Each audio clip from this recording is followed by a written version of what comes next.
I am a black teen male growing up in White Bear Lake. This means life is a little more challenging for me than it is for many of my peers. My speech, the level of tone of my voice, my political and social beliefs, my spirituality, my life experience, all of these things contribute to the person I am. But they make me different from so many other kids growing up here.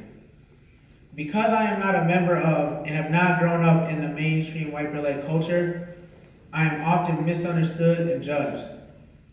This may be something as small as the music I grew up listening to. I grew up listening to Tupac and Jay-Z, the Isley Brothers and the Temptations, Michael Jackson and Stevie Wonder, Beyonce and Whitney Houston. Happy People by R. Kelly reminds me of my grandmother. My President is Black by Young Jeezy reminds me of St. Paul in elementary school. I grew up understanding that music was a way for me to escape my problems, a way for me to express my feelings. I learned at a young age that music was a way for me to connect and relate to others. Being in White Bear Lake as a black student also means bigger differences, like the fact that I grew up talking about race and racism. Since I can remember, race was an everyday topic of discussion in my family. My parents taught me at a young age that I should be proud of my ethnicity and heritage. But I also learned early about slavery and how, and was taught the early ways slavery continues to affect black families today. I knew about institutionalized racism before I learned how to take Cornell notes and the cell structure. From the time I was in middle school, my parents taught me that society will one day see me as a threat and that this could put me in danger. They also taught me at a very early age how to advocate for myself and the art of talking to well-meaning adults about racism and discrimination. And no matter how exhausting it may get, I better be prepared to have that conversation over and over again. And how I will have to work harder than others, and how I may be scrutinized or belittled more than others, and how I will need to center myself over and over, and that it will take an extra layer of confidence to not believe the negative things people say or think about me. I was taught early that my race is both a blessing and a curse. A blessing because being black makes me wiser. It makes me more compassionate and empathetic because I can understand the struggle and pain of others. Being black means that I can be more open-minded and eager to learn about people who may be different than me in hopes that they will do the same. Being black means I can use adversity to become stronger and more motivated. Being black means that when I feel like I'm giving up, I know I have more in me to keep going. But my race is a curse as well. Being black means that I will be judged and compared to my mainstream peers and held to a standard that they are used to, even though this is not the standard to which I measure myself. Being black means that my loud voice and boisterous personality may be interpreted as annoying or disrespectful to my teachers and my coaches. Being black means that school staff will make assumptions about me and my family.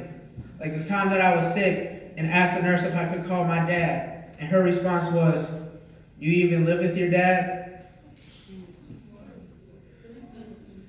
Being black means that some of my teachers just didn't like me, but they couldn't quite put their finger on the reason why.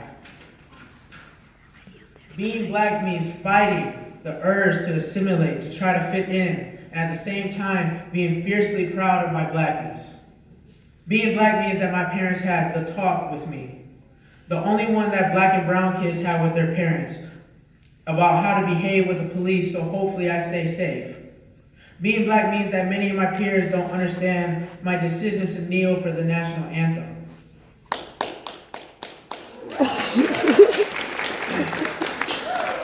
And instead of understanding that it is one of my only platforms to bring attention to an issue that I deeply care about, it is seen as disrespectful to America. Being black means that oftentimes people forget that I'm an American, born and raised, and I deserve to want my country to reflect my values and my beliefs too. So as you can see, Being black in White Bear Lake is complicated and challenging. At times, the differences related to our race and culture can be overwhelming, painful, and let's be honest, can make us angry enough to want to lash out. The judgments made about me or my race can make me feel like I'm not good enough. I know there are many of you out there who share these same feelings. So I want to share with you what the first African American First Lady in the United States said about this. Michelle Obama said, "Failure is a feeling long before it is an actual result." She says, "I've been lucky enough now in my life to meet all sorts of extraordinary and accomplished people. Some of them women, some of them people of color. Some were born poor or have lived lives that have been unfairly heaped with adversity. What I've learned is this: all of them have had doubters.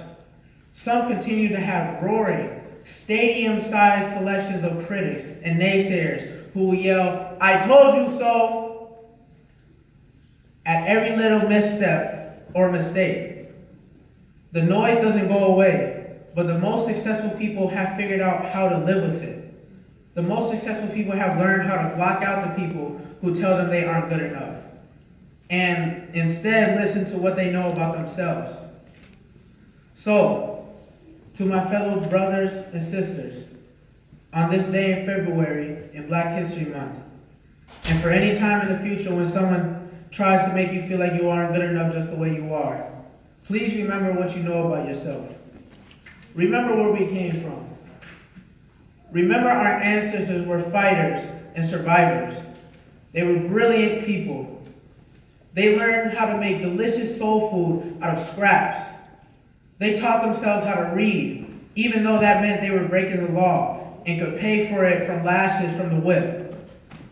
Our ancestors took whippings and beatings day and day and got up the next morning to work another 12-hour day on the field.